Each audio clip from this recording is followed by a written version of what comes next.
Yeah, first of all, I just want to thank my Lord and Savior Jesus Christ for the blessing of, being able to work with these dudes every single day. And, our message today, last couple of days, was about humility. And because for every 1,000 men who can handle adversity, there's only one who can handle success. And we wanted to show that we weren't going to allow all the text messages and everything else that people are saying and all that stuff to impact what we needed to do to keep this thing going. And it takes, all that stuff just builds arrogance, and God can't stand arrogance or pride. And so our thing is, like, we wanted to be humble and keep working hard and keep realizing that it's all the little things that allows us to have the score the way it's been on the plus side for us. And so very, very proud of our guys, thankful for our students and our fans. I know, bad weather is supposed to be coming in, but to have people drive and come here tonight and our students to show up, and it was a huge advantage for us, and they impacted winning tonight for us. Coach, this team, 6 straight losses now, 6 straight wins. Completely different K-State team than what we've seen 3 weeks ago. What are some of your thoughts from forgiveness? We needed time.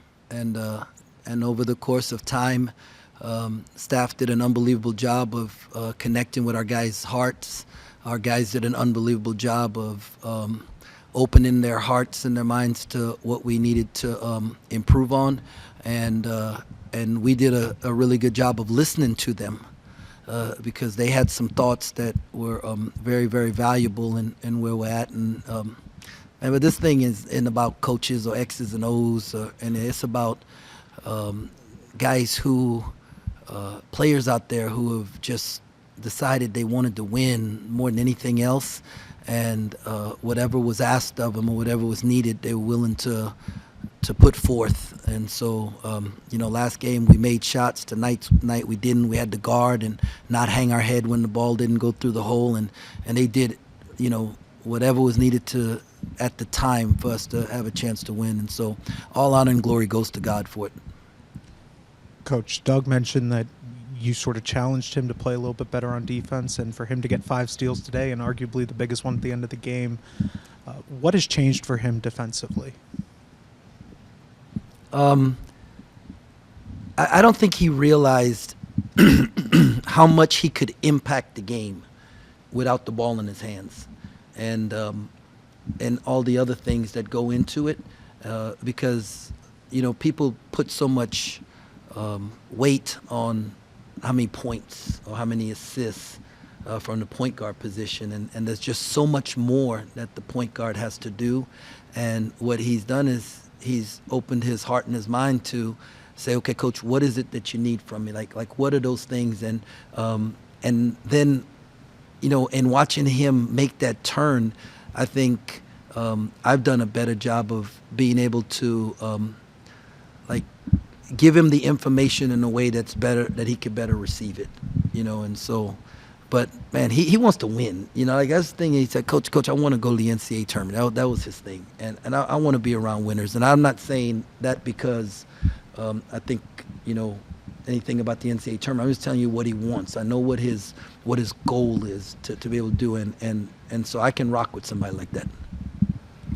When he makes some of those shots down the stretch, those mid-range floaters that look like hard shots to make, are you shocked when he makes those? No, and we needed him to. Like, he was really trying to pass it, but the way they were guarding us, we needed him to be aggressive. We needed him to be assertive and go get it, and I was thankful that he embraced it, because his first instinct is to read where the tag is and then make the play. Well, there wasn't a tag. And so it was just about get a little bit closer and then put the ball on the glass, and he works on it all the time. So, and when he does it off of 2 feet, I'm okay with it. You did miss some free throws late, but how pleased were you with the late game execution offensively and defensively? Yeah, man, I was proud of our press break, because we stunk it up last game, and we worked on it, and the guys went out there and executed it, and the guys who are at the free throw line, I'll trust them all the time because they come in every night and make 100, shoot 100 free throws and shoot a good percentage. And so, yeah, I'm, proud of them. We did what we needed to do to get the dub. You look at the stat sheet, there are a lot of numbers that don't look great, don't normally happen in wins. Is there anything that you're particularly proud of that you were able to overcome in a game like this? Yeah, paint points. They were number one in the Big 12 in paint points, and we won the paint point battle by 2 points, and then points off of turnovers, right? When you're not making shots, you got to create some ways to score, and because it was hard in the half court. They're a really good defensive team, and I think we're a really good defensive team, and so who could, create opportunities, and so our steals and getting out in transition, that helped us. I'm not trying to compare him to Marquise, but the way Doug's playing, just with his ability to create off the dribble and help you guys out when maybe things are breaking down, is it giving you any flashbacks at all that you can win in those situations? Yeah, I mean, we recruited him because we felt like he could give us that dynamic with his speed and his ability to score and put the defense in a bind, and that's what he's doing. So I'm super proud of him. But I mean, his defense tonight, I know he had 5 steals, but that's not even best thing. The fact that he was tucking under ball screens and meeting guys where he was supposed to meet him, and then he was blocking out on the backside. He got switched on the post and he fought to a front multiple times. Whereas early in the year he just stand behind. I mean, those are the things that I'm fired up about. I also just want to ask, it looked like you had a blast in the student section, running off the floor, singing the song and everything. How much fun are you having as a coach right now? Man, this is a blast. And the reason it's I know everybody would want to say, well, man, if they had done this earlier, right, then can you imagine what happened? The reason it's so much fun right now is because what we went through earlier, the struggles. We're not hugging each other because of the win. We're hugging each other because all the tears we cried and all the sweat and all the the rough times that we went through together, but we stuck together. And so, I mean, we're even happier for each other, right? And so, man, love the fact that we went through that struggle. Hope I don't have to go through it again, but we know we got a group that can go through it together. And so, it's a lot of fun right now. CJ, in the first half in particular, what did you like from him off the bench? His aggressiveness. We've been challenging him to be aggressive and not. I thought against KU had a couple good plays, but then he had a couple soft drives that, and if he was more assertive, right? And today he was more assertive, and so proud of him, man. I'm not sure if you heard, but the student section was chanting Doug's name at the end of the game after the steal. To hear a student section rally behind a team, and I guess a player like Doug, what does that mean to you? Well, man, to have a student section like that shows up on a night when it's 19 degrees outside or whatever, and they stand in line and they come and they support us.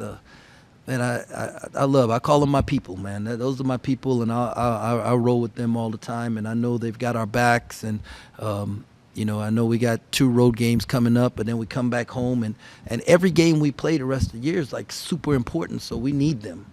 So thankful for our students and the band, our band. This is a incredible community here at K-State. You'd be an idiot not to want to come here. You guys were down 7 with 2.5 left in that first half, and you're up 6. Big run. What's the difference against a team like that in being down 7 at halftime? Our energy, right? I think we subbed. Moby came in the game. CJ might have been on the floor. We were switching defensively and got deflections and got out and ran. I think we were up 15-4 on deflections in the first half, and it was just the energy. But it's a game of runs, right? And because I think I remember Carp telling me they won an 11-0 run in the second half, or something like that. So it's a game of runs. It's just, who can sustain or how can end a run a little bit quicker. And so we had a 13-0 run. They had an 11-0 run. I think we had an 8-0 run. I think that was probably the difference.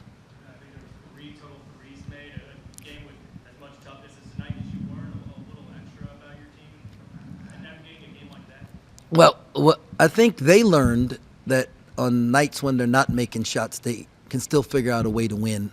And, for the most part, we took good shots. There were probably like 3 or 4 threes. I would been like, but but for the most part, I thought we was taking good ones, and I think, we made them, the right people, shoot threes for them. What's the biggest